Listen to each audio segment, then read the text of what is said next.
Depuis près de 13 siècles, les cultures se partagent et s'enrichissent mutuellement. 18 villes de France, dont Limoges, reçoivent une exposition Art de l'Islam. Cette exposition nous raconte ce qu'est l'islam quand on en parle comme une civilisation, ce qui est le cas.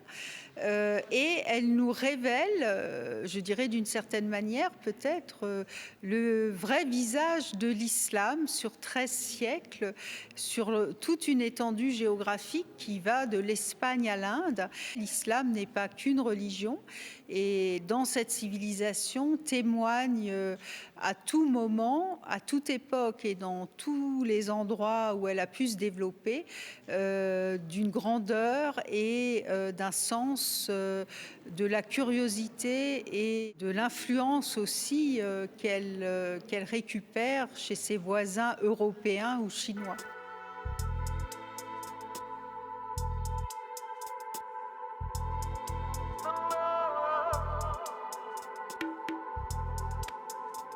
C'est d'abord une civilisation et dans toute civilisation, il y a les valeurs spirituelles et religieuses. Mais la religion dans le monde islamique, ce sont les religions. Évidemment, les courants musulmans, sunnites, chiites, soufis ou autres, mais aussi le christianisme, le judaïsme.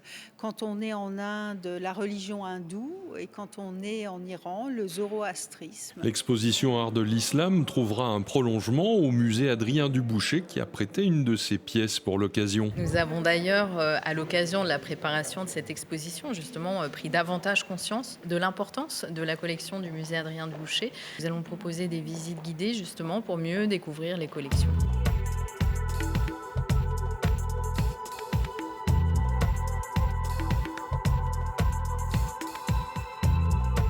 Si loin, si proche, la tunique de Saint-Étienne de Muret fait, elle, partie du trésor d'Ambazac depuis au moins le XVIe siècle et peut-être plus. Alors cette tunique est un monument historique absolument exceptionnel puisque c'est une chasuble qui date du XIIIe siècle, qui a été faite dans des soies vraisemblablement tissées en Espagne musulmane à cette époque-là. L'art du tissage de la soie, typiquement orientale, a resplendi en Espagne pendant tout le Moyen-Âge et a inondé, je dirais, d'une certaine manière, les vêtements liturgiques de l'Europe chrétienne.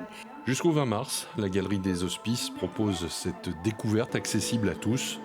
L'entrée est libre.